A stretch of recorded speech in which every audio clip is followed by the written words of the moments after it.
Jesús predijo que Jerusalén caería y cayó. ¿Se puede confiar en las predicciones proféticas de la Biblia? Comencemos con este estudio en este momento.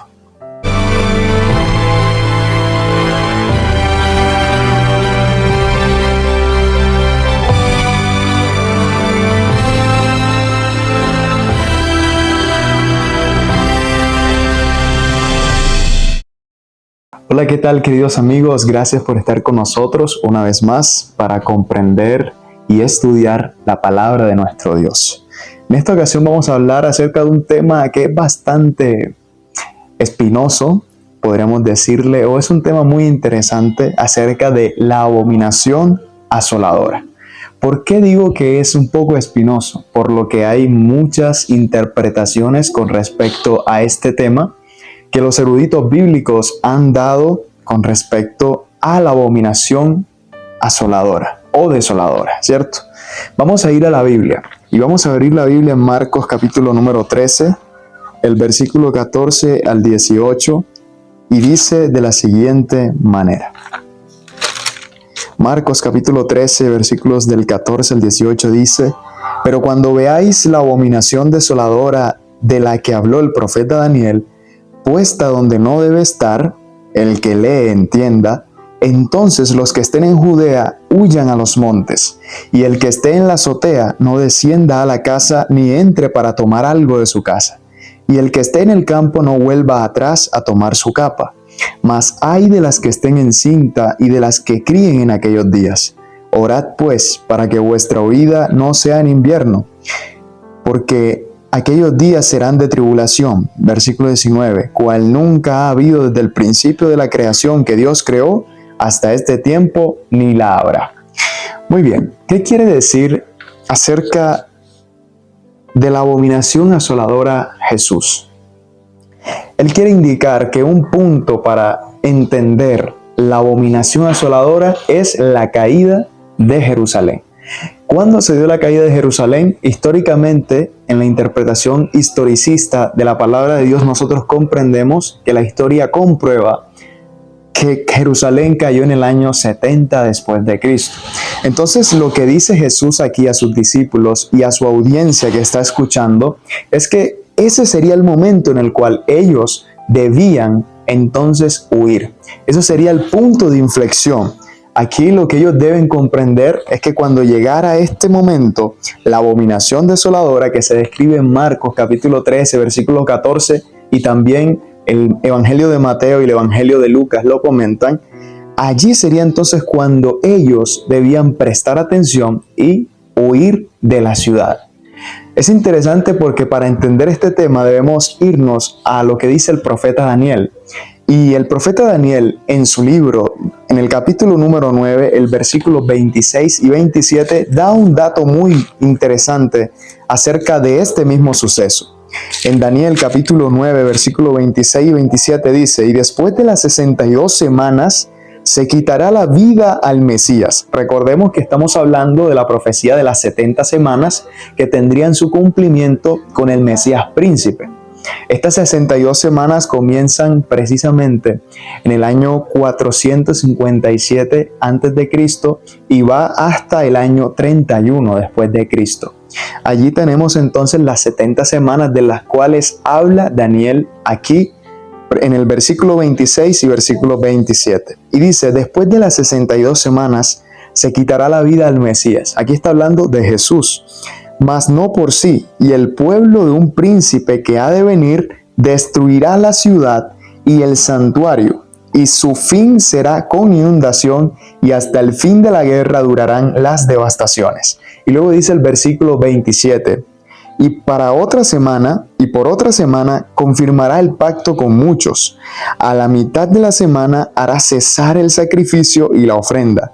Después, con la muchedumbre de las abominaciones vendrá el desolador, hasta que venga la consumación y lo que está determinado se derrame sobre el desolador». Aquí se utiliza una expresión que es el príncipe que ha de venir.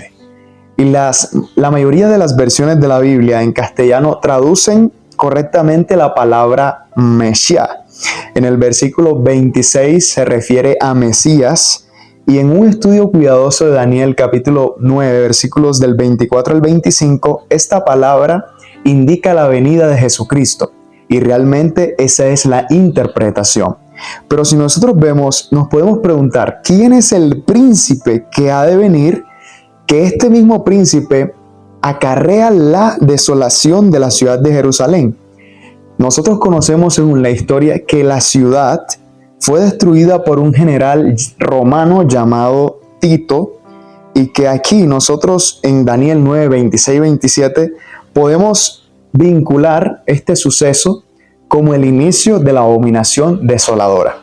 Hay algunas interpretaciones con respecto a la abominación desoladora de la cual habla Daniel y también habla el libro de Marcos. Algunos eruditos dicen que esa abominación asoladora, o precisamente el príncipe que ha de venir, ellos lo relacionan con un rey griego llamado Antíoco IV Epífanes, que surgió en el siglo II antes de Cristo. Pero esta interpretación no es correcta, dado que lo que está diciendo Daniel es que después de las 62 semanas se cumpliría aquí, ¿cierto? Con respecto a eso. Ellos lo relacionan con eso, pero no precisamente es una interpretación correcta. Hay otros eruditos que lo relacionan, esta abominación asoladora o desoladora, con el suceso del ministerio terrenal de Cristo cuando ya culmina, y otros dicen que se refiere a los paganos romanos en Israel cuando ellos asedian a Jerusalén a finales del año 60 después de Cristo. Estamos hablando del siglo I, ¿verdad? El siglo II, primero y segundo después de Cristo. Es interesante, pero miren, todo esto, lo que nos cuenta la palabra de Dios acerca de la abominación desoladora o asoladora, se cumplió. Entonces, si esto se cumplió y correctamente según la Biblia nosotros lo entendemos, y se relaciona perfectamente Daniel con Apocalipsis y también con otros libros, y en especial lo que está diciendo aquí de Marcos capítulo 13, es importante que nosotros nos hagamos la siguiente pregunta. Así como lo predijo Jesús, Jerusalén cayó.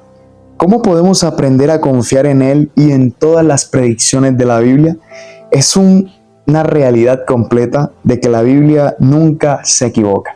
Siempre hay una interpretación correcta en la cual nosotros debemos poner la confianza. Debemos confiar en las promesas del Señor y así aplicarlas en nuestra vida, por supuesto. Entonces, esto es muy importante para nosotros, aunque no parezca. Parece ser un tema bastante complejo de entender, pero seguramente el Señor desea que nosotros prestemos atención a los sucesos que hoy están ocurriendo. Así como a sus discípulos les dijo, miren ustedes lo que está ocurriendo alrededor, y se darán cuenta entonces que el tiempo del fin y el fin está cerca. Así que todo esto lleva a prepararnos mejor, comunicarnos más con el Señor, tener una vida espiritual que cada día vaya creciendo, porque ese es el ideal. Y con la ayuda de Dios, ese es el deseo del Señor para cada uno de nosotros. Así que si tú deseas, ¿verdad?, comprender un poco más acerca de la palabra de Dios y crecer y estar alerta a todo lo que ocurre a tu alrededor, yo te invito a que puedas escribir amén acá en los comentarios. Y vamos a orar para culminar con este estudio. Señor, gracias porque tu palabra no se equivoca. Gracias porque tú nos das las señales y muestras, Señor, en el pasado, en el presente y en el futuro, Señor, que es importante siempre tener en cuenta lo que tú nos dices. Ayúdanos a ponerlo en práctica y a vivir como si tú vinieses hoy o mañana. Cuídanos, Señor, bendice a nuestras familias y ayúdanos a siempre escudriñar las Escrituras. En el nombre de Jesús, amén y amén. Que el Señor te bendiga grandemente y nos vemos en una próxima oportunidad para seguir estudiando la palabra de Dios. Bendiciones.